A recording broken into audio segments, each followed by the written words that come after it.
Yeah, really happy to be among God's people today.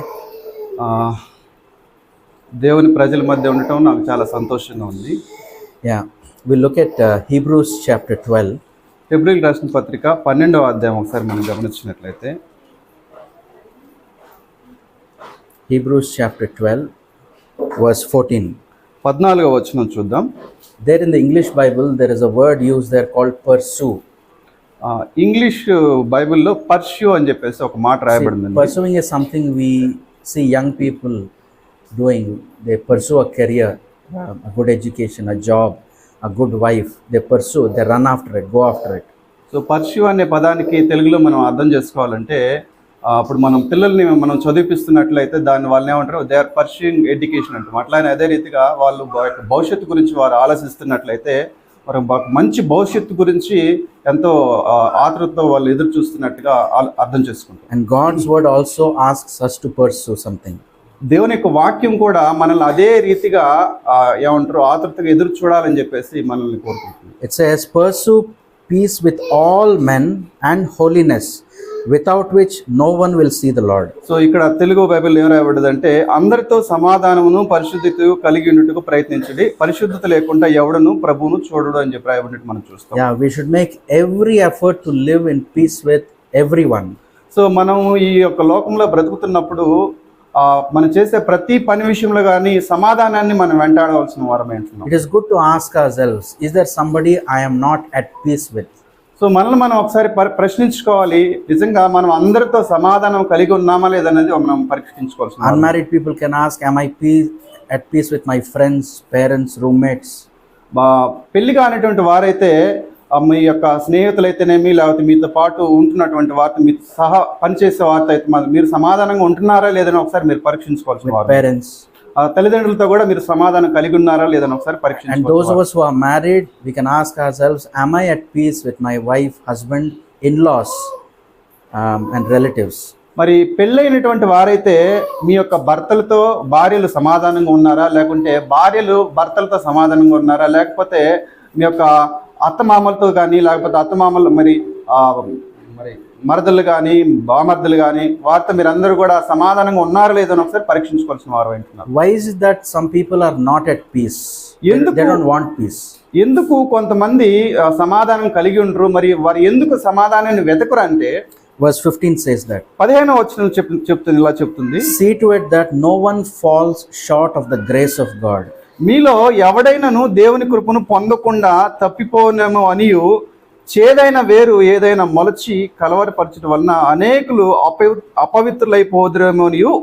Yeah, that is in verse 15 we read one of the reasons why there is no peace. People don't want peace is because they don't have the grace of God upon their life. So మనం గమనించినట్లయితే సమాధానం కలిగి ఉండకపోవడానికి కారణం ఏంటంటే దేవుని యొక్క కృపని వారు పొందుకోకపోవడమే. And how do we get the grace of God? మరి దేవుని యొక్క కృపని మనం ఏ విధంగా పొందుకుంటామంటే, I think even the Sunday school children know the answer. Sunday school పిల్లలకు కూడా వారికి దానికి ఆన్సర్ తెలుసు.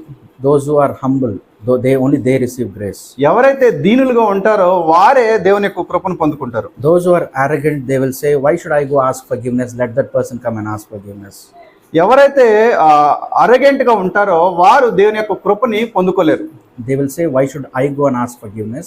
Let the other person come and ask forgiveness. వాళ్ళు ఏమంటారంటే, నేను ఎందుకు వెళ్ళి సమాధాన పడాలి, నాకు ఎదుటి ఉన్నట్టు వారే వచ్చి నాతో సమాధాన పడాలని చెప్పేసి వారు కోరుకుంటారు. And it says, it's a warning. It says, let there be no root of bitterness that springs up and defiles many people. You see, I as one person, if I come to church with bitterness, unforgiveness in my heart, I can corrupt the entire church. So ఇక్కడ ఏం చెప్పబడిందంటే, కృపను పొందుకోపోవడానికి చేదైన వేరు, మనలో ఏదైతే చేదు ఉందో ఆ చేదు వలన దేవుని యొక్క కృపని మనం పొందుకోలేము, దాని వలన మన పక్కన వారందరిని కూడా మనం చెడిపేస్తామని చెప్పేసి ఇక్కడ వాక్యం సెలవిస్తున్నట్టు చూస్తాం. And then it goes on to say, verse 16, about a man who had this bitterness all his life and he never repented. ఇక్కడ మనం గమనించినట్టు తర్వాత వచ్చిన 16వ వచనంలో ఎవరైతే ఆ యొక్క ఏషా ఉన్నాడో అతను జీవిత కాలం అంతా కూడా అతను పశ్చాత్తాపం పొందని వ్యక్తిగా ఉన్నాడు, ఎందుకంటే అతని యొక్క హృదయంలో చేదులైనటువంటి భావాన్ని కలిగి ఉన్నాడు. It says verse 16, let there be no one who is sexually immoral or godless like Esau, who for a single meal sold his inheritance rights as the oldest son. మరి ఇక్కడ మనం గమనించినట్లయితే 16వ వచనం చూస్తే ఒక పూట కూటి కోసం తన జ్యేష్ఠత్వ హక్కును అమ్మివేసిన ఏశావు వంటి భ్రష్టుడైనను వ్యభిచారి అయినను ఉండినేమో అని జాగ్రత్తగా చూసుకున్నాడు అని చెప్పేసి వాక్యం సెలవుస్తున్నాడు. What does God's word call Esau? A man who had bitterness in his heart. What is God's word? What is the title God's word gives to Esau? మరి ఏశావుకి దేవుడిచ్చే ఒక టైటిల్ ఏందనేది మనం కనుక గమనించినట్లయితే Godless. అతను భక్తిహీనతను కలిగినట్టు మనం చూస్తాం. Telugu it says భ్రష్టుడు. భ్రష్టుడైనట్టుగా మనం చూస్తాం. How many of us want that title?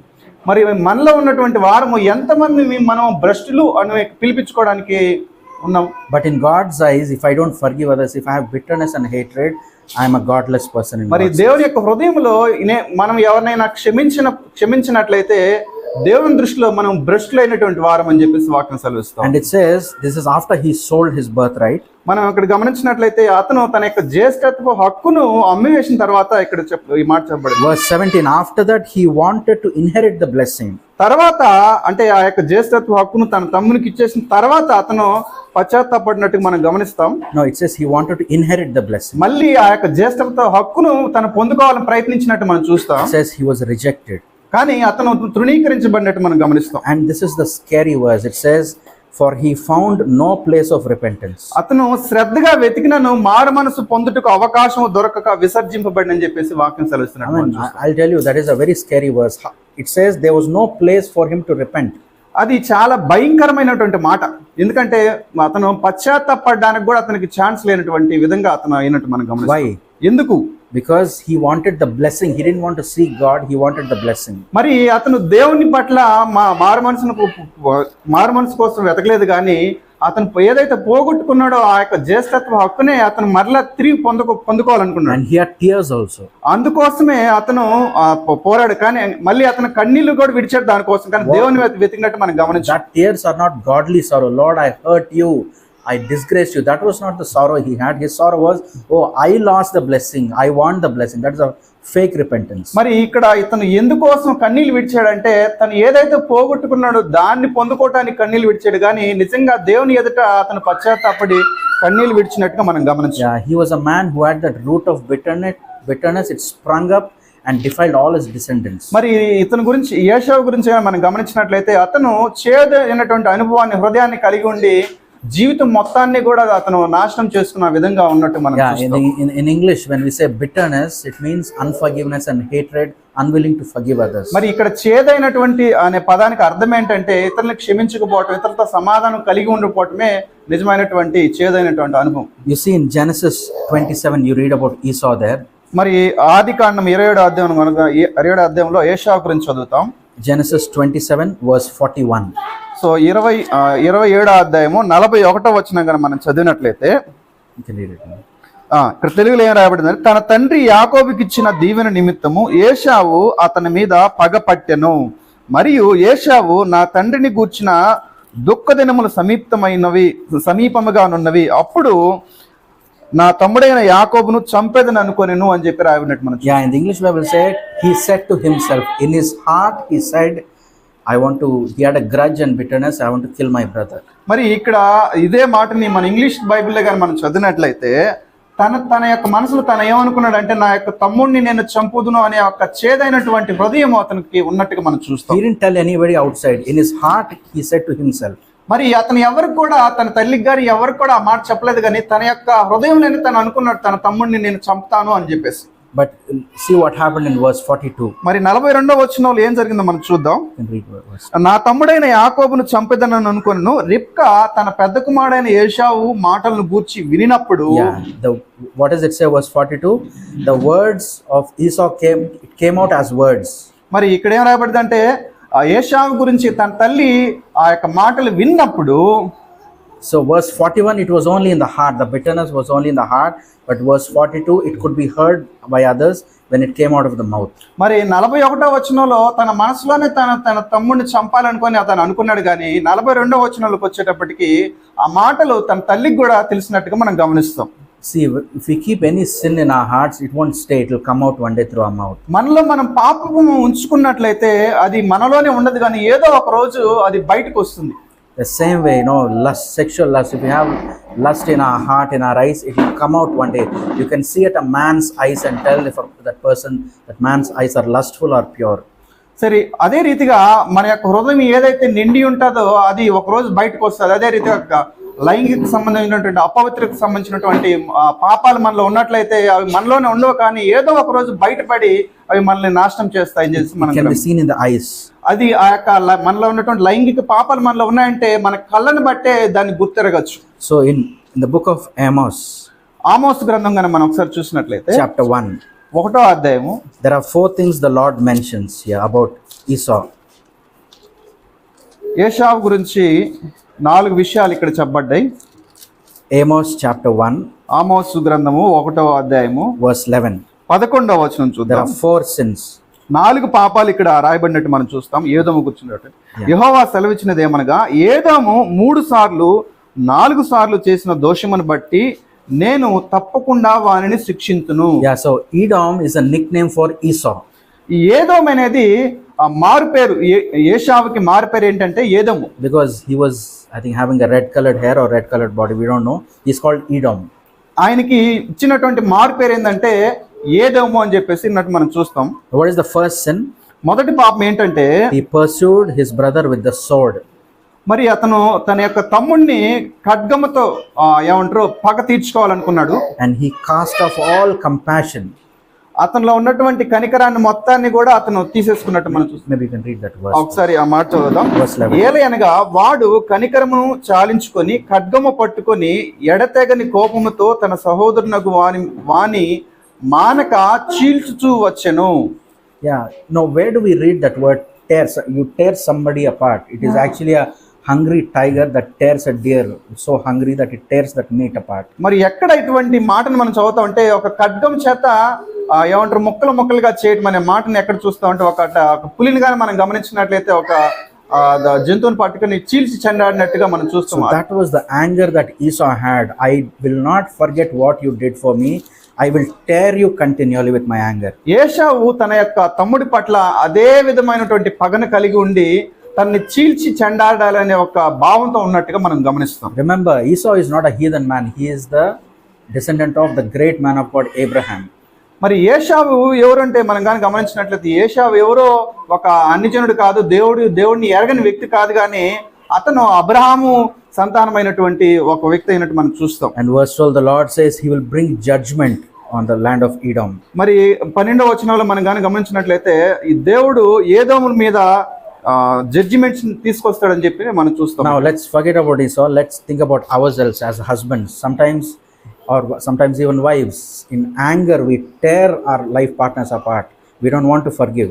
మరి ఏశావును గురించినటువంటి విషయం పక్కన పెడితే మన యొక్క ఏమంటారు సొంత జీవితాలను మనం ఒకసారి మనం పరీక్షించుకున్నట్లయితే కొన్నిసార్లు భర్త భార్య పట్ల ఇదే విధమైనటువంటి పగతో రగులుకున్నట్టుగా మనం గమనిస్తాం. We tear them apart.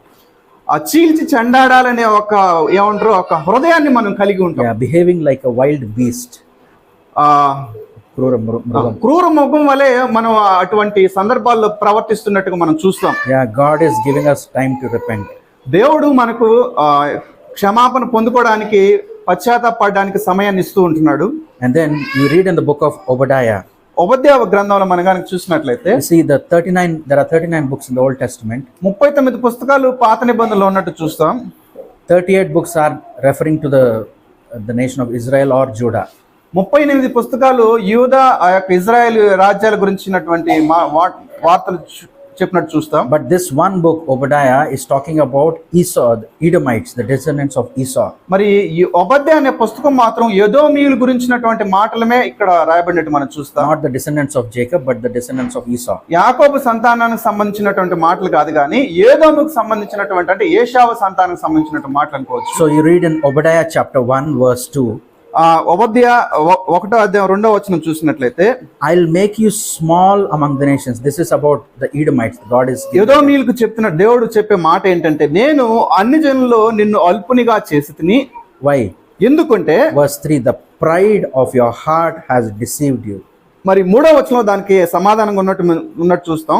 అక్కడ ఏంటంటే నన్ను కిందికి పడదోయగలిగిన వాడిని నువ్వు అనుకుంటే తనలో ఉన్న నీ యొక్క గర్వాన్ని బట్టి నువ్వు ఆ విధంగా చేయబడ్డావు అని చెప్పేసి దానికి భావమై ఉంటున్నది. You can read verse 3. 3వ వచనం చదివినట్లయితే, అత్యున్నతమైన పర్వతం మీద ఆసీనుడు అయ్యిండి కొండ సందుల్లో నివసించేవాడా, నన్ను కిందికి పడదోయగలవాడెవడని అనుకున్నవాడా, నీ హృదయపు గర్వము చేత నీవు మోసపోతివి అని చెప్పి రాయబడి మనం చూస్తాం. Yeah, the descendants of Esau were thinking, we are so secure, so happy, no problems. You know, the descendants of Esau did not have any problems compared to the descendants of Jacob. మరి ఎదోమీలు, మరి ఏశావు సంతానమైనటువంటి ఎదోమీలు ఏమనుకుంటున్నారంటే, మేము ఈ భూమి మీద చాలా సురక్షితమైనటువంటి ప్రదేశంలో ఉన్నాము, మాకు ఎటువంటి సమస్యలు లేవు, మేము చాలా సురక్షితమైన వారం అని చెప్పేసి వారు అనుకున్నట్టుగా ఇక్కడ చూస్తాం. Nobody can bring me down. ఎవరు కూడా, మరి ఇక్కడ ఏమంటే కొండ మీద మేము చాలా సురక్షితంగా ఉన్నాము, మమ్మల్ని ఎవరు కూడా కిందకి తీసుకురాలేరు, కిందకి పడదోయలేరు అని చెప్పేసి వీరు అనుకున్నట్టు మనం చూస్తాం. The Lord says, verse 4, I'll bring you down. మరి ఈ దేవుడు ఏమంటున్నాడంటే, నేను మిమ్మల్ని కిందకి పడతోతును అని చెప్పేసి చెప్తున్నట్టు మనం చూస్తాం. You remember all the superpowers in the history of mankind. మరి మనం గమనించినట్లయితే Powerful nations. శక్తి కలిగినటువంటి రాజ్యాలు ఏవైతే ఉన్నాయో, just think of Rome and Greek and Egypt. రోమిల్ కానీ గ్రీకులు కానీ వీరందరూ కానీ మనం గమనించినట్లయితే వారందరూ కూడా చాలా శక్తి కలిగి బలం కలిగి వారి యొక్క రాజ్యాలను వారు జయించినట్టు మనం చూస్తాం. Even Egypt. ఈజిప్షియన్స్ కూడా అదే రీతిగా వారు శక్తి కలిగిన వారు ఆ యొక్క రోజుల్లో ఉన్నట్టు మనం చూస్తాం. Now what are they? They are just nations, no power at all. మరి ఈ రోజుల్లో కానీ మనం గమనించినట్లయితే వారికి ఎటువంటి శక్తి కానీ ఎటువంటి బలము కానీ లేని వారిగా వారు ఉంటున్నట్టు మనం గమనించాం. Even when in our childhood studies we used to study about England as the Great Britain. Now it's called United Kingdom. The Great Britain is gone. మరి మనం చదువుకున్న రోజుల్లో ఇంగ్లాండ్ గురించి ద గ్రేట్ బ్రిటన్ అంటే గొప్ప బ్రిటన్ అనే విధంగా మనం చదువుకో ఉంటాం. మరి ఈ రోజుల్లో అయితే అది యునైటెడ్ కింగ్డమ్ గా పిలువబడుతున్నట్టుంది. See, the Lord knows how to bring the proud people down. మరి దేవునికి గర్విష్ఠుని ఏ విధంగా కిందకి పడతాయో దేవునికి చాలా బాగా తెలుసు. And verse 10. 10వ వచనం చూసినట్లయితే, there was violence against his brother Jacob.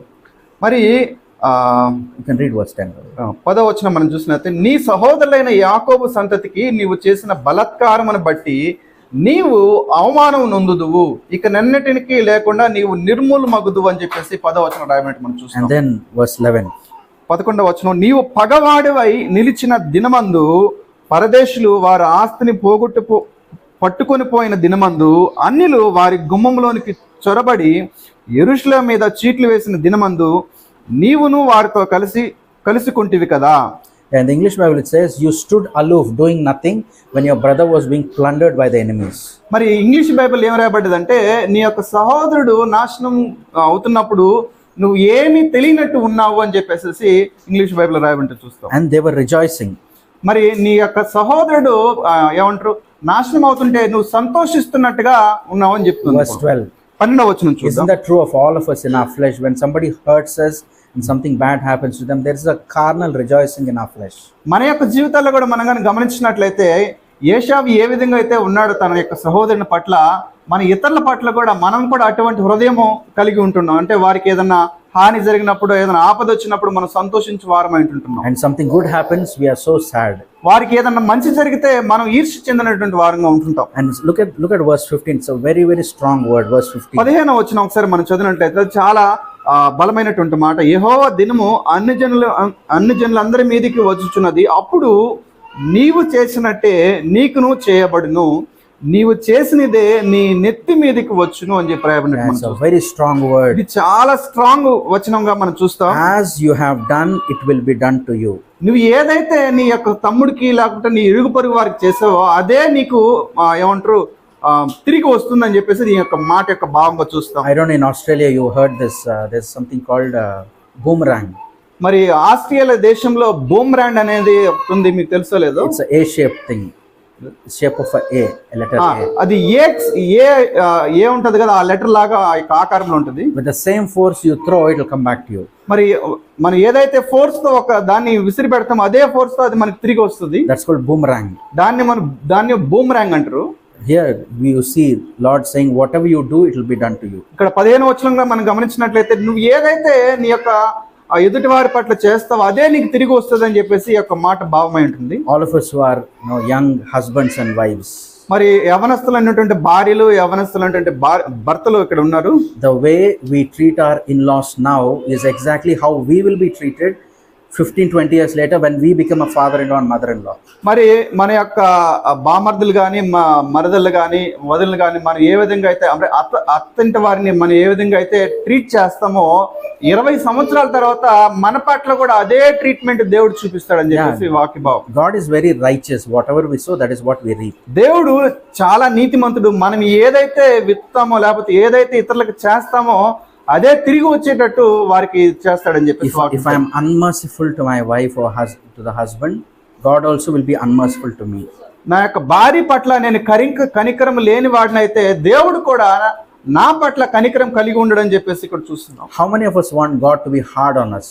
ఎంతమంది మన పట్ల దేవుడు కఠినంగా ఉండాలని చెప్పేసి కోరుకుంటున్నారు? I don't think there's anybody like that. నాకు తెలిసి ఇక్కడ ఉన్న ఎవరు కూడా అటువంటి దాన్ని కోరుకోరు. Then we should be merciful and compassionate, forgiving others. అప్పుడు తప్పకుండా మనమందరం కూడా ఇతరులను క్షమించే వారంగా, ఇతరుల పట్ల కనికరం కలిగిన వారంగా ఉండాలి. In Genesis chapter 33, ఆదికాండం 33వ వచనం గాని చూసినట్లయితే 33వ అధ్యాయం చూద్దాం. There you read about the reunion between Esau and Jacob after almost 20 years. ఇక్కడ ఏశావు యాకోబుల మధ్య ఉన్నటువంటి మళ్ళీ వాళ్ళ అన్నదమ్ములు ఇద్దరు కలుసుకున్నటువంటి సందర్భాన్ని మనం చూస్తాము. After 20 years, 20 సంవత్సరాల తర్వాత అన్నదమ్ములు ఇద్దరు కూడా ఇక్కడ కలుసుకున్నట్టు మనం చూస్తాం. So Genesis 33 verse 4. 33వ అధ్యాయం 4వ వచనం గాని మనం గమనించినట్లయితే, so the context of this is in the previous chapter 32 Jacob met with God face to face and God broke Jacob. మరి ఆ యొక్క ముందు అధ్యాయంలో ఏం రాయబడిందంటే యాకోబు దేవుణ్ణి సంధించిన దేవుడు యాకోబుని దర్శించాడు, యాకోబుని విరగొట్టాడు అని చెప్పేసి రాయబడినట్టు మనం చూస్తాం. In Genesis 33 verse 4, ఇక్కడ 33వ అధ్యాయం 4వ వచనంలో some amazing verses you read here. చాలా ఆశ్చర్యకరమైనటువంటి వచనాలు ఇక్కడ రాయబడినట్టు మనం చూస్తాం. It says Esau ran to meet Jacob. ఏశావు అతన్ని ఎదుర్కొని పరిగెత్తి అతన్ని కౌగిలించుకొని, first thing is he ran. మొదటగా ఏంటంటే తన యొక్క తమ్ముడిని కలుసుకునే నిమిత్తం అతను పరిగెత్తాడని చెప్పి చూస్తాం. Second thing, he embraced him. రెండో మాట ఏంటంటే అతని యొక్క తమ్ముడిని కౌగిలించుకున్నాడని చెప్పి మనం చూస్తాం. And the third thing, he threw his arms around his neck. మరి మూడో విషయం ఏంటంటే కౌగిలించుకొని అతని మెడ మీద పడి ముద్దు పెట్టుకుని అని చెప్పి రాయబడింది. And the fourth thing, he kissed him. నాలుగో విషయం ఏంటంటే అతన్ని ముద్దు పెట్టుకున్నాడని మనం చూస్తాం. Think of those words. He ran, he embraced, threw his arms around the neck and kissed him. మరి ఇక్కడ గమనించినట్లయితే అతను మొదటగా ఎదుర్కోవడానికి పరిగెత్తాడు, తర్వాత అతన్ని కౌగిలించుకున్నాడు, అతని మెడ మీద పడ్డాడు, ముద్దు పెట్టుకుని 4 మాటలు ఇక్కడ రాయబడి. Do you remember who else did this? మనం గమనించినట్లయితే ఎవరు ఈ విధంగా చేస్తారంటే, you remember that famous prodigal son story? మరి you don't have to turn there, but తప్పిపోయిన కుమారుడు గురించినటువంటి ఆ యొక్క స్టోరీ మనకు తెలుసు. In Luke 15, when the younger son came back home, ఆ యొక్క చిన్న కుమారుడు తిరిగి వచ్చినప్పుడు father ran, తండ్రి పరిగెత్తుకుంటూ వెళ్ళి hugged him, ఆ యొక్క చిన్న కుమారుడిని కౌగిలించుకొని and kissed him. ముద్దు పెట్టుకొని, here Esau behaved just like God the Father outwardly.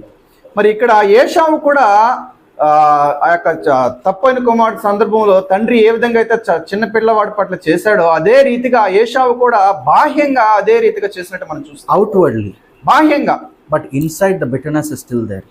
తన యొక్క హృదయంలో మాత్రం ఆ చేదైనటువంటి హృదయం అయితే అట్లానే ఉంది, కానీ బయటికి మాత్రం తను నిజమైనటువంటి అన్నగా అక్కడ చూపించినట్టుగా మనం చూస్తాం. Because if Esau had really reconciled with his brother, Hebrews 12 would not have recorded Esau as a godless man. మరి ఇక్కడ నిజంగా ఏశావు తన తమ్ముడైనటువంటి యాకోబుతో నిజంగా ఆ యొక్క ఏదైతే 4 విషయాలు చేశాడో హృదయపూర్వకంగా చేసినట్లయితే అతను భక్తిహీనుడు అని చెప్పేసి హెబ్రీయులకు రాసిన పత్రిక 12వ అధ్యాయంలో రాయబడి ఉండదు. And you see in verse 3, 3వ వచనం కనుక మనం చూసినట్లయితే, that is Jacob, he bowed down 7 times. మరి యాకోబు 7 సార్లు సాష్టాంగ పడినట్టు మనం గమనిస్తాం. He was willing to humble himself. దేవుడు అతను సంధించిన తర్వాత యాకోబు అతను చాలా తగ్గించుకున్నట్టుగా చూస్తాం. And see verse 10. 10వ వచనం గమనించినట్టు, I want all of you to see the Bibles in verse 10. మీరందరూ కూడా బైబిల్లో ఆ యొక్క 10వ వచనాన్ని చూడాలని నేను కోరుతున్నాను. It's a wonderful verse. ఇది చాలా వండర్ఫుల్ వచనంగా మనం చూడాలి. Jacob is telling to Esau, యాకోబు తన అన్నయ్యైన ఏశావుతో ఏమంటున్నాడంటే, to see your face is like seeing the face of God.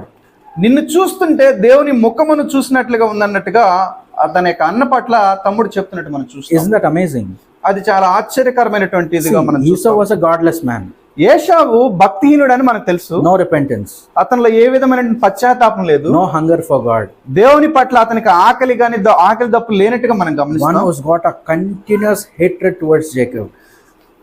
తనకు తెలిసినప్పటి నుంచి తన తమ్ముడి పట్ల తన ద్వేషం కలిగి ఉన్నాడే కానీ ఎప్పుడు కూడా కనికరం లేనట్టు వ్యక్తిగా ఉన్నట్టుగా మనం చూస్తాం. In such a man's face, Jacob is saying, to see your face is like seeing the face of God. అటువంటి అన్న పట్ల యాకోబు ఏమంటున్నాడంటే దేవుని యొక్క ముఖమును చూసినట్లుగా ఉంది నిన్ను చూస్తుంటే అన్నట్టుగా మనం చూస్తాం. What was the secret? How could Jacob say those beautiful words? మరి దీంట్లో ఉన్న సీక్రెట్ ఏంటి అని మనం గమనించినట్లయితే యాకోబుకి తన అన్న దేవుని ముఖమును చూసినట్టు ఎందుకు అనిపించిందంటే, See, when you see something for a long time and if you look at something else, that image comes to your face again and again.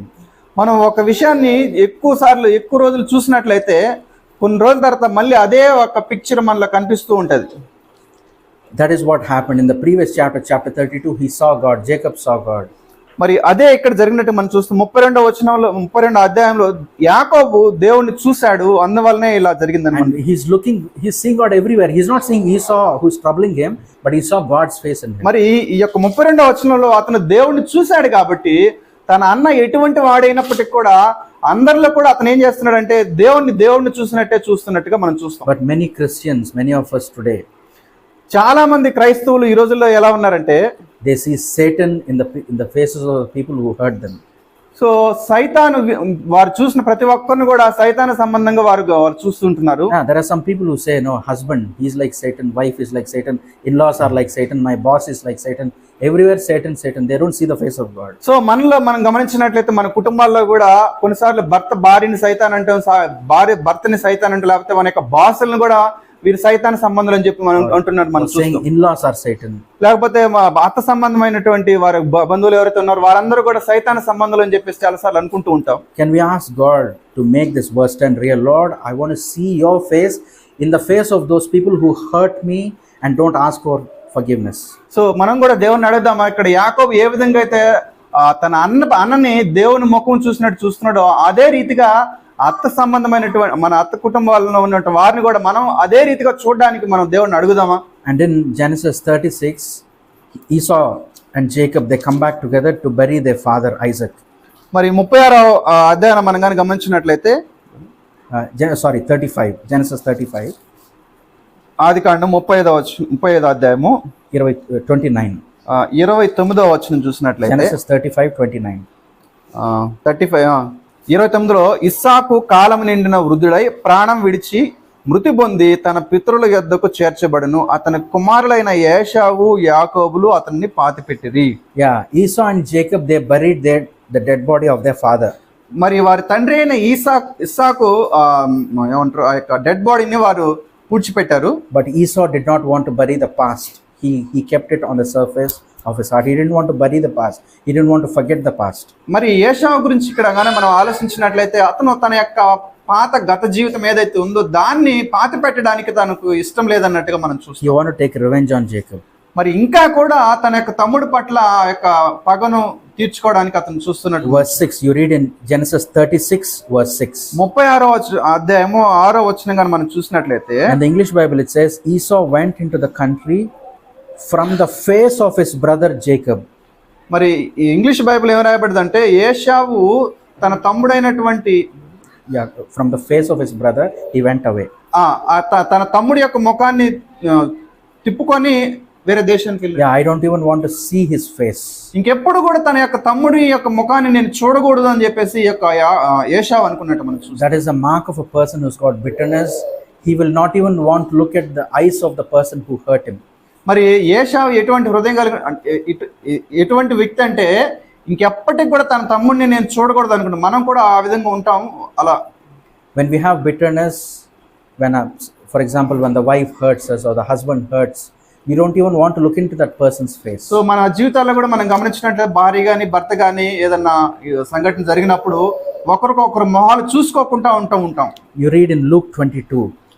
లూకా సువార్త 22వ అధ్యాయం చూద్దాం. That is not the spirit of Christ. అది క్రీస్తుకు సంబంధించినటువంటి ఆత్మ కాదు అది. You see in Luke 22, 22వ అధ్యాయం లూకా సువార్త, you see how our spiritual husband Jesus responded when his spiritual wife Peter hurt him again and again and again. ఆత్మ సంబంధమైనటువంటి భర్త ఇక్కడ ఆత్మ సంబంధమైనటువంటి భార్య పట్ల ఏ విధంగా ప్రవర్తిస్తున్నాడు అనేసి, ఇక్కడ ఆత్మ సంబంధమైన భర్త అంటే క్రీస్తు, ఆత్మ సంబంధమైన భార్య అంటే శిష్యుడు అయినటువంటి పేతురు. Luke 22:61.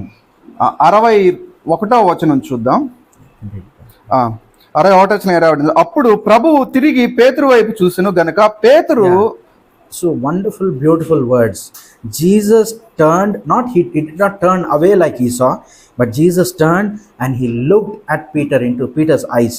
మరి ఇక్కడ జరిగిన సంఘటన మనకు తెలుసు. పేతురు 3 సార్లు ప్రభువును బొంకినప్పుడు జరిగిన సంఘటన ఇది. ఇక్కడ ప్రభువు ఒకసారి మనం చూసినట్లయితే ప్రభు పేతురు వైపు చూచెను అని చెప్పి రాయబడినట్టు మనం చూస్తాం. Yeah, that is the spirit of Christ. అది నిజమైనటువంటి క్రీస్తుకు సంబంధించినటువంటి A true husband, no matter how deeply he is hurt by his wife, he will really turn his ways and look into the wife's eyes and say, I'm sorry, please forgive me. నిజమైనటువంటి భర్త కూడా ఇదే రీతిగా ఉండాలి. ఎంతగా తను కష్టపెట్టినా కానీ మరలా తిరిగి క్షమాపణ కోరుకునే విధంగా నిజమైనటువంటి భర్త ఉండాలి. The same way, a wife who is truly like Christ, when she is hurt by the husband or the in-laws, she will be able to turn and look into the person's eyes and say, I'm sorry, please forgive me. So అదే రీతిగా భార్య కూడా అటువంటి విధంగా ఉండాలని చెప్పేసి కోరుతున్నాను. But it's a very sad thing that we want to turn our faces away. ఇది చాలా బాధాకరమైనటువంటి విషయం ఏంటంటే మన యొక్క ముఖాలు త్రిప్పుకుంటూ ఉంటాం చాలా సార్లు. But that's not how Jesus was. క్రీస్తు మనకు నేర్పించింది అది కాదు. Remember, Peter did not even repent. మనం గమనించినట్లయితే ఆ సందర్భంలో అతను 3 సార్లు బొంకినప్పుడు ఇంకా కూడా పేతురు పడలేదు కానీ అయినా కానీ ప్రభు అతని వైపు చూసి, Jesus took the first step. యేసు ప్రభు ఇక్కడ మొదటి స్టెప్ అని తీసుకున్నట్టు మనం చూస్తాం. To make peace. ఆ యొక్క సమాధానం కలిగి ఉండడానికి ప్రభు మొదటి యొక్క స్టెప్ అని తీసుకున్నట్టు మనం He looked at Peter into his eyes. పేతురు యొక్క ముఖంలోనికి అతను చూసింటే మనం గమనిస్తాం. And what happened to Peter? It really broke his heart and he went out and he wept bitterly. ఆ తర్వాత జరిగింది ఏందో మనం గమనించినట్లయితే పేతురు ఎంతో పశ్చాత్తాపడి ఏడ్చినట్టుగా మనం గమనిస్తాం. May we not be like Esau. మనం ఏశావులాగా ఉండకూడదు. May we follow the example of Christ. మనం క్రీస్తు వలె ఉండాలి. I know in Mark chapter 6, mark సువార్త 6వ అధ్యాయము verse 19వ వచనం గాని మనం గమనించినట్లయితే, Mark chapter 6 verse 19. మార్కు సువార్త 6వ అధ్యాయము 19వ వచనం.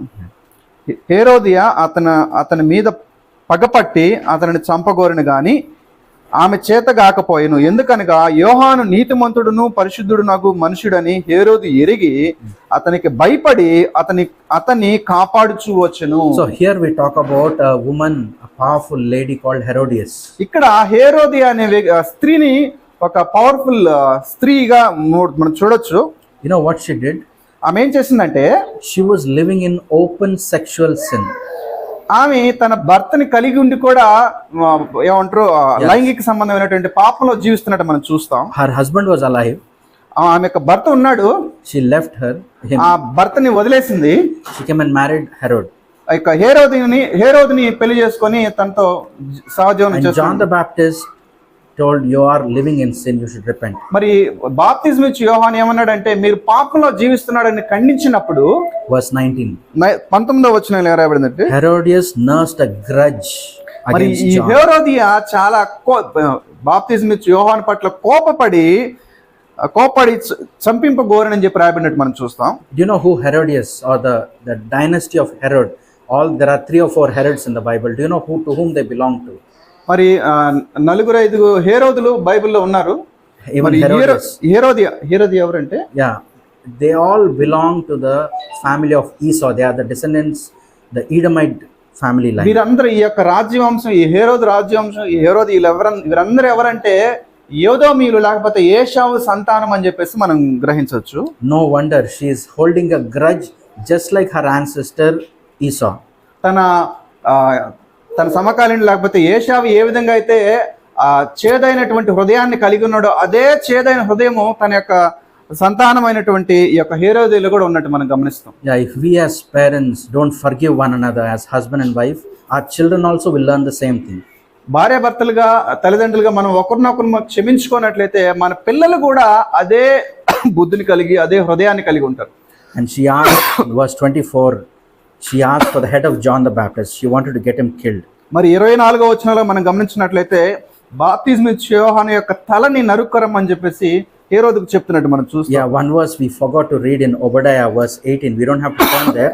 There is a judgment of God that he gives towards Esau. మరి ఉపధ్యాయలో మనం Verse 18.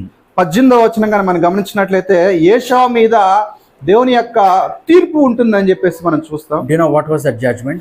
ఏంటి ఆ తీర్పు అంటే, There will be no survivors from Esau. There will be no survivors from Esau. Nobody will survive ఏషావుని బట్టి ఎవరు కూడా సర్వైవ్ కాలేరు అని చెప్పేసి, from his family line. అతని యొక్క ఫ్యామిలీ లైఫ్ ని బట్టి ఎవరు కూడా సర్వైవ్ కాలేరు అని చెప్పేసి చెప్తున్నాడు. And you know the amazing thing what happened? ఆశ్చర్యకరమైన విషయం ఏంటంటే, After I think the first century, మొదటి శతాబ్దం తర్వాత the entire family line of Esau was rubbed out. Today there are no, for the past 1900 years or 2000 years, there are no Edomites, no descendants of Esau. They are completely wiped out by God. మొదటి శతాబ్దం తర్వాత ఈ ఏదోము సంతానం అనేది ఈ భూమి మీద లేకుండా చేయబడినట్టుగా మనం గమనిస్తాం. Even the heathen people are still there, like the Egyptians, Romans, Greek culture. All those cultures are there, but the Edomites are wiped out. మరి ఏదోమీయుల సంస్కృతి ఏదైతే ఉందో అదంతా కూడా ఏమంటారు నాశనం చేయబడినట్టు ఒకటో శతాబ్దం తర్వాత అది లేనట్టుగా మనం గమనిస్తాం. అన్యజనులైనటువంటి గ్రీకులు కానీ రోమీలు కానీ మిగతా ఎవరైతే ఉన్నారో వారి సంస్కృతులు ఉన్నట్టుగా మనం గమనిస్తాం. So what was the sin of Esau? మరి ఏషావు యొక్క పాపం ఏంటి అని కానీ మనం గమనించినట్టు, Only one sin, his bitterness, unwilling to forgive his brother. తను చేదైనటువంటి హృదయాన్ని కలిగి తన యొక్క సహోదరుని క్షమించలేనటువంటి చేదైన హృదయాన్ని తను కలిగి ఉన్నట్టు మనం గమనిస్తాం. Actually speaking, Jacob was a bigger sinner than Esau. He was a crook. He was a cheater. మనం నిజంగా గమనించినట్లయితే యాకోబు తన యొక్క అన్న కంటే ఘోరమైనటువంటి వ్యక్తి, మోసకరమైనటువంటి వ్యక్తి. But God forgave him and he received him. అయినప్పటికీ యాకోబుని దేవుడు క్షమించాడు. Because Jacob allowed God to break him. మరి యాకోబు ఏం చేశాడంటే దేవుడు అతన్ని విరగొట్టడానికి అతను ఛాన్స్ ఇచ్చాడు దేవుడికి. But Esau did not allow God to break him. మరి ఏషావు మాత్రం ఎప్పుడు కూడా దేవుడికి అటువంటి ఛాన్స్ ఇవ్వలేదు. Only one reason. ఒకే ఒక కారణం ఏంటంటే, The root of bitterness. ఆ యొక్క చేదు హృదయం, భ్రష్టుడైనటువంటి హృదయం కలిగి ఉన్నాడు. I will never forgive that person for what he did. నా తమ్ముడిని మనం అనుకుంటాం కదా, జీవితకాలం కూడా నేను క్షమించను అటువంటి హృదయాన్ని తన యొక్క తమ్ముడి పట్ల ఏషావు కలిగినట్టు మనం చూస్తాం. If I don't forgive, God also won't forgive me. మనం క్షమించినట్లయితే, మనం ఇతరులను క్షమించినట్లయితే దేవుడు కూడా మనల్ని క్షమించడు. You remember that Lord's prayer? మనకు ప్రభు నేర్పినటువంటి ప్రార్థన తెలుసు. As we have forgiven, Father, forgive us. మనము ఇతరులను క్షమించిన ప్రకారం మన తండ్రి అయినటువంటి దేవుడు కూడా మనల్ని క్షమిస్తాడు. If I don't forgive others, God won't forgive me. మనం ఇతరులను క్షమించినట్లయితే దేవుడు కూడా మనల్ని క్షమించడు. No, I love to tell the testimony of Stephen in Acts chapter 7. అపోస్తల కార్యాలు 7వ అధ్యాయంలో రాయబడిన స్టెఫను గురించినటువంటి సాక్ష్యాన్ని చెప్పడానికి నేను చాలా ఆశపడతాను. Stephen experienced two heavens. ఇక్కడ స్టెఫను రెండు రకాలైన He experienced two heavens. ఇక్కడ స్టెఫను రెండు రకాలైనటువంటి హెవెన్స్ అంటే పరలోకాన్ని చూసినట్టు మనం చూస్తాం. The first heaven, మొట్టమొదటి పరలోకం ఏంటంటే, when they were all trying to stone him and were angry at him, the religious మరి అతని మీద, స్టెఫన్ మీద అందరూ రాళ్ళు రువ్వినప్పుడు అతను ఒకసారి ఆ యొక్క ఫస్ట్ టైం హెవెన్ ని చూశాడు. It says in Acts chapter 7. అపోస్తల కార్యాలు 7వ అధ్యాయంలో రాయబడినట్టు మనం చూస్తాం. It says when he was filled with the Holy Spirit. అతను పరిశుద్ధాత్మతో నింపబడిన వాడై, and he saw an open heaven. మరి అతను ఆకాశం వైపు తేరి చూసినప్పుడు, yeah, I think in the Telugu Bible it says Akasham, sky, but yeah, in the English Bible it says he gazed intently into heaven. He saw an open heaven and Jesus standing at the right hand of God. మరి Telugu Bible ఏం రాయబడిన ఆకాశం అని రాయబడ్డది, కానీ English Bible చాలా స్పష్టంగా ఏం రాయబడింది అంటే, అతను ఫస్ట్ టైం హెవెన్ ని చూసినప్పుడు దేవుని యొక్క మహిమను యేసు దేవుని కుడి పార్శ్వన నిలిచి ఉన్నట్టు చూశాడు. అంటే Jesus was standing. యేసు ప్రభు నిలబడి ఉన్నట్టు మనం నిలబడినట్టు చూస్తున్నాడు. I mean, can you imagine this? I mean, if the Prime Minister, Mr. Modi, when you go meet him and if he stands for you, that itself is a great honor. మరి మన ప్రధానమంత్రి అయినటువంటి మోడీ మనం వెళ్ళినప్పుడు అతను లేచి నిలబడినప్పుడు నిజంగా అది మనకు ఒక గౌరవంగా ఉంటది. But that is nothing. Prime Minister standing is nothing compared to Almighty God himself standing up and waiting to receive Stephen. మరి ఇది లోక సంబంధంగా అది ఒకవేళ గొప్పగా మనకి కనిపించవచ్చు, కానీ దైవికంగా మనం కానీ గమనించినట్లయితే అది చాలా తక్కువైంది. ఇక్కడ ఏంటంటే స్టెఫన్ని యేసు ప్రభువే లేచి నిలబడి చూస్తున్నాడు.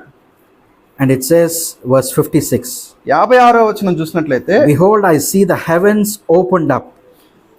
తెలుగులో మళ్ళీ ఇక్కడ ఏమైనా ఆకాశం అని రాయబడదు, ఇంగ్లీష్ లో మాత్రం హెవెన్ అని చెప్పేసి రాయబడినట్టు మనం Yeah, he could see an open heaven. Heaven అంటే ఇక్కడ ఇంగ్లీష్ లో మనం చూస్తే ఆ యొక్క పరలోకం తెరవబడటయు మనిషి కుమారుడు దేవుని కుడి పార్శ్వమందు నిలిచి ఉండటయు చూచుచున్నానని చెప్పాను. I mean, you might think, why did Jesus stand for an ordinary brother in the church called Stephen? ఒకవేళ మీరు అనుకోవచ్చు ఒక సాధారణమైనటువంటి విశ్వాస అయినటువంటి స్తెఫను కోసము యేసు ప్రభు ఎందుకు లేచి నిలబడ్డాడు అని చెప్పి మనం ఆలోచించినట్లయితే, You see, Stephen is not an elder. Stephen ఒక సంఘ పెద్ద కాదు, He is not a prophet. అతను ప్రవక్త కాదు, Not an apostle. అపోస్తలుడు కాదు, He is not a preacher. He is not a preacher. అతను ఒక ప్రసంగికుడు కూడా కాదు. He is just a brother. After the meeting gets over, he used to serve rice and sambar, right? He used to serve food. An ordinary brother in the church. అతను ఒక సాధారణమైనటువంటి విశ్వాసి. ఆ యొక్క కూడిక అయిపోయిన తర్వాత ఆ యొక్క భోజనాలు ఏవైతే ఉంటాయో వాటిని సర్వ్ చేసే ఒక సాధారణమైనటువంటి విశ్వాసి. To such a man, Jesus is standing up. అటువంటి సాధారణమైనటువంటి విశ్వాసికి యేసు ప్రభు లేచి నిలబడి చూస్తున్నట్టుగా మనం చూస్తాం. Why? ఎందుకంటే I believe this is the reason. నేను ఇది నిజమైనటువంటి కారణం అని నమ్ముతాను. It says verse 60 and 61, falling on his knees, he cried out and died just like Jesus died. Lord, do not lay this sin against them. Having said this, he fell asleep. 59వ వచనం కనుక మనం చూసినట్లయితే, ప్రభువును గురించి మొరపెట్టుచు యేసు ప్రభువా నా ఆత్మను చేర్చుకుని స్తపన పలుచుండగా వారందరూ అతను రాళ్ళతో కొట్టిరి. అతడు మోకాళ్ళుని ప్రభువా వారి మీద ఈ పాపమును మోపకమని గొప్ప శబ్దముతో పలికెను. He did not say, Lord, don't forget them, Lord, what they did. Take your revenge on them. He did not die like that. He said, he prayed just like Jesus prayed on the cross with forgiveness. నా మీద రాళ్ళు వేసినటువంటి వారిని ప్రభువా నువ్వు క్షమించొద్దు అని చెప్పేసి అతను అనలేదు, కానీ వారందరిని కూడా క్షమించు అని చెప్పేసి అతను పలికినట్టుగా మనం చూస్తాం. So when he was on this earth, he saw an open heaven. He tasted the first heaven. అతను భూమి మీద ఉండగానే పరలోకం ఏ విధంగా ఉంటుంది అనేది అతను చూసినట్టుగా మనం చూస్తాం. And he tasted the second heaven. After he died, he went into the presence of God. ఆ తర్వాత రెండోసారి సెకండ్ హెవెన్ కి అతను తీసుకోబడినట్టుగా మనం చూస్తాం. He tasted two heavens because he had a forgiving, sweet heart. అతను రెండు రకాలైనటువంటి పరలోకాలని అతను చూసినాడు. దానికి కారణం ఏంటంటే అతను క్షమించగలిగినటువంటి హృదయం కలిగి ఉన్నాడు. On the other side, those who don't forgive, those who have bitterness, they will experience two hells. So అదే రీతిగా స్టెఫెను ఏ విధంగా అయితే రెండు రకాల హెవెన్స్ ని టేస్ట్ చేశాడో, అదే రీతిగా ఎవరైతే క్షమించలేనటువంటి హృదయం కలిగి ఉంటారో వారు రెండు రకాల హెల్స్ ని అంటే నరకాలని వాళ్ళు అనుభవిస్తారు. You know that well-known story in Matthew 18. మత్తయి సువార్త 18వ అధ్యాయంలో ఉన్నటువంటి అందరికీ తెలిసినటువంటి స్టోరీ మనకు తెలుసు. There were two slaves who were forgiven. The first slave was forgiven. మొదటి దాసుడు. ఇద్దరు దాసులు అక్కడ క్షమించబడతారు. The first slave was forgiven plenty of debt. మరి అక్కడ మనం గమనిస్తే మొదటి దాసుడు ఏంటంటే అతను చేసిన చాలా రుణాన్ని కొట్టివేయబడుతుంది అతనికి. And you read in Matthew 18:28. మత్తయి సువార్త 18:28 చూస్తే, this man who was forgiven so much, he goes and finds his fellow slave. అతను ఎంతగానో క్షమించబడినప్పటికీ ఇతరుల పట్ల అతను క్షమించలేనట్టుగా మనం చూస్తాం. He goes, it says Matthew 18:28, he holds him by the throat. అక్కడ 28వ వచనం చూస్తే, ఆ దాసుడు బయటికి వెళ్ళి తనకు 100 దేనారములు వచ్చిన తన తోడి దాసుని ఒకను చూసి వారిని గొంతు పట్టుకొని నీవు అచ్చి ఉన్నది చెల్లింపు మను అని చెప్పినట్టు మనం చూస్తాం. And the Lord in that parable comes to know and he becomes so angry and he calls the first slave. మరి ఇక్కడ మనం గమనించినట్లయితే అక్కడ ప్రభువు మొదటి దాసుడు ఎవరైతే ఎక్కువగా క్షమించబడి ఉన్నాడో ఆ యొక్క దాసుని పిలువనంపినట్టు మనం చూస్తాం. Shouldn't you have had mercy like how I had mercy on you, on your fellow slave? నేను నీ పట్ల ఎటువంటి కనికరాన్ని కలిగి ఉన్నానో అదే కనికరాన్ని నీ తోటి దాసుడి పట్ల నువ్వు కలిగి ఉండవా అని చెప్పి ఇక్కడ అడుగుతున్నట్టు మనం. And then verse 34, he handed him over to the torturers. మరి 34వ వచనాలు కానీ మనం గమనించినట్లయితే అక్కడ ఏం రాయబడ్డదంటే, అందుచేత వాని యజమానుడు కోపపడి తనకు వచ్చినదంతా చెల్లించే వరకు బాధపరచువానికి వానిని అప్పగించును అని చెప్పి రాయబడింది. And in Telugu Bible it says those who make him sad, but the English Bible is very strong. It says those who tortured him. He was tortured on this earth because he was not willing to forgive others. మరి English బైబిల్లో ఉన్నటువంటి వచనం అర్థంగానే మనం కానీ గమనించినట్లయితే అతను తన తోటి దాసుడిని క్షమించలేదు కనుక అతను చాలా హింసింపబడ్డాడు అని చెప్పి చెప్పబడింది. How did he treat earlier his fellow slave? He held him on his throat. మరి ఏ విధంగా తన యొక్క తోటి దాసుడిని అతనికి ఏమంటారు బాధ పెట్టాడంటే గొంతు పట్టుకొని పిసికే విధంగా అతను తన యొక్క తోటి దాసుడిని బాధ పెట్టినట్టుగా మనం Yeah, చూస్తాం. that is the picture language Jesus used for bitterness and unforgiveness. ఎవరి హృదయం అయితే క్షమించలేనటువంటి హృదయం ఉంటుందో, క్షమించలేని చేదైన హృదయం ఎవరికి ఉంటుందో వారు యొక్క మొదటి దాసుడు లాంటి వారని చెప్పేసి ప్రభు చెప్తున్నట్టు మనం Yeah, చూస్తాం. if I don't forgive others, I am holding that person's throat. నేను ఇతరులను కానీ క్షమించినట్లయితే దాని If I don't forgive. నేను ఇతరులను కానీ క్షమించినట్లయితే అర్థం ఏంటంటే వారి యొక్క గొంతును పట్టుకొని పిసికేంత ఏంటో హృదయాన్ని నేను కలిగి ఉన్నాను అర్థం. And you know what it says in verse 35? 35వ వచనంలో ఏ చెప్పబడ్డదంటే The Lord is not telling the Pharisees, He's telling Peter, the leader of the church. మరి ఇక్కడ ప్రభు పరిశీలికి చెప్పడం లేదు కానీ ఆ యొక్క సంఘానికి సంఘానికి లీడర్ అయినటువంటి పేతురుతో ఈ మాటలు చెప్తున్నట్టు మనం Verse చూస్తాం. 35, my Father will treat you the same way like you're treating me. 35వ వచనం ఏం చెప్పబడిందంటే మీలో ప్రతివాడును తన సహోదరుని హృదయపూర్వకంగా క్షమింపనే ఎడల నా పరలోకపు తండ్రియు ఆ ప్రకారమే మీ ఎడల చేయను. Yeah, the same way, ఆ ప్రకారమే. సేమ్ అదే ప్రకారంగా నా పరలోకపు తండ్రి కూడా అదే విధంగా చేస్తాడని చెప్పేసి ఇక్కడ రాయబడింది. Which means if I'm holding somebody by their throat, not willing to forgive, God also will hold me by my throat. మరి ఇతరుల పట్ల మనం క్షమించలేనటువంటి హృదయాన్ని కలిగి ఉన్నట్లయితే దేవుడు కూడా అదే రీతిగా మన పట్ల కూడా క్షమించలేనటువంటి హృదయాన్ని దేవుడు కలిగి ఉంటాడు. Yeah, haven't you heard sometimes people say they can't sleep, they can't breathe properly, their sleep is so disturbed, they can't sleep because probably God is holding them by the throat because they are holding someone else's throat, not willing to forgive.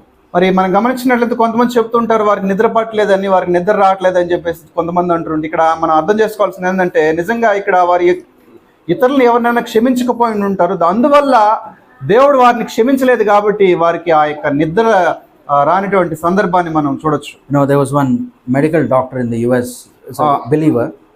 US లో ఒక medical doctor ఉన్నాడు, అతను ఒక believer, ఒక విశ్వాసి. so there were many patients coming to him and a number of them after certain time they were not getting cured. మరి చాలా మంది పేషెంట్స్ అతని దగ్గరకు వస్తున్నారు కానీ ఎవరు కూడా అతను ఇచ్చినటువంటి ట్రీట్మెంట్ తో స్వస్థపరచబట్టలేదు. Then he asked, he started to examine himself, is something wrong with my diagnosis and medication? మరి అతను పరీక్షించుకున్నాడు, నేను ఇచ్చే యొక్క ట్రీట్మెంట్ లో ఆ యొక్క డయాగ్నోసిస్ ఏదైతే ఉందో దాంట్లో ఏదైనా తప్పు ఉందేమో అతను పరీక్షించుకున్నాడు. Because none of the medication was helpful to the patients. అతను ఇచ్చిన ఏ మందు కూడా ఆ యొక్క రోగులకి ఏమంటారు స్వస్థతని ఇవ్వలేదు. And after some time he started asking the patients. మరి కొంత సమయం అయిన తర్వాత ఆ యొక్క పేషెంట్స్ ని అతను అడగటం స్టార్ట్ చేశాడు. Instead of diagnosing, అతనికి ట్రీట్మెంట్ ఇచ్చే దానికి బదులు డయాగ్నోసిస్ ఏదైతే ఉంటుందో he asked them, do you have any bitterness or any hatred, something about something that happened past many years ago? మరి వాళ్ళని అడిగాడు, మీకు ఏదైనా ఇతరుల్ని క్షమించలేనటువంటి చేదైన హృదయం ఎవరి పట్లైనా మీకు ఉందా అని చెప్పేసి వారందరిని అడిగినాడు. Any hatred? ఇతరుని ద్వేషించే హృదయం మీకేమైనా ఉందని అడిగాడు. And you know how in the US people are very honest, they tell honestly, openly. మరి యుఎస్ లో ఉండే యొక్క ప్రజలు చాలా నిజాయితీగా ఉంటారు, వారి యొక్క మనసులో ఏదైతే ఉంటారో అదంతా వాళ్ళు ఓపెన్ గా చెప్పేస్తారు. We are little shy in India. మన దేశంలో ఉండే వాళ్ళు కొంచెం సిగ్గుపడతాం, లేదంటే కొంచెం బిడింగ్ కలిగి ఉంటాం. And many patients honestly said yes, they have bitterness, they have worries and hatred. మరి చాలా మంది రోగులు ఏం చెప్పారంటే మేము ఇతరుల పట్ల క్షమించలేనటువంటి చేదైన హృదయం కలిగి ఉన్నాము, వారిని ద్వేషించే హృదయం కలిగి ఉన్నామని చెప్పాడు. And this doctor, instead of giving medicine, all he said was forgive them, release them, don't hold that bitterness. మరి మందు ఇవ్వకుండా ఈ డాక్టర్ ఏం చేశాడంటే ముందు మీరు ఎవరినైతే క్షమించలేదో, ఎవరి పట్ల అయితే ద్వేషాన్ని కలిగి ఉన్నారో వారిని క్షమించండి అని చెప్పాడు. And without medicine, surprisingly, they were getting cured. మరి ఏ మందు తీసుకోకుండానే వారందరూ కూడా స్వస్థపరచబడినట్టుగా ఆ యొక్క డాక్టర్ చూశాడు. You know, when we forgive, even our health improves.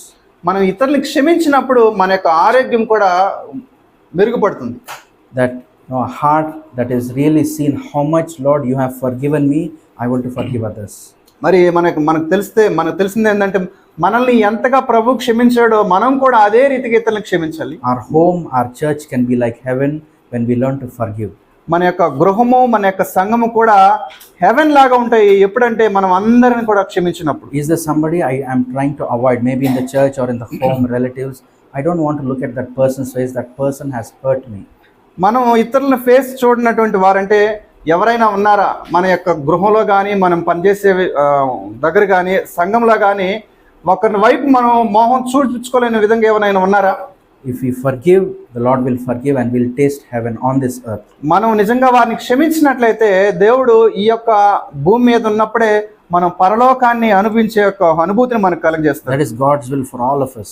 అది అందరి విషయంలో దేవుని చిత్తమై ఉంటుంది. May the Lord help all of us. Amen. మనందరినీ కూడా దేవుడు సహాయం చేయండి. The secret is to be like Stephen in Acts 7. He was filled with the Holy Spirit, not in our own strength. He was filled with the Holy Spirit, then he was able to forgive. ఇక్కడ మర్మం ఏంటంటే Stephen పరిశుద్ధాత్మ చేత నింపబడి అందరిని కూడా ఆయన క్షమించినట్టు మనం చూస్తాం. In our own strength we cannot. మన యొక్క సొంత శక్తి చేత మనం దాన్ని చేయలేము. May the Lord help us. మనందరికి దేవుడు సహాయం చేయను గాక.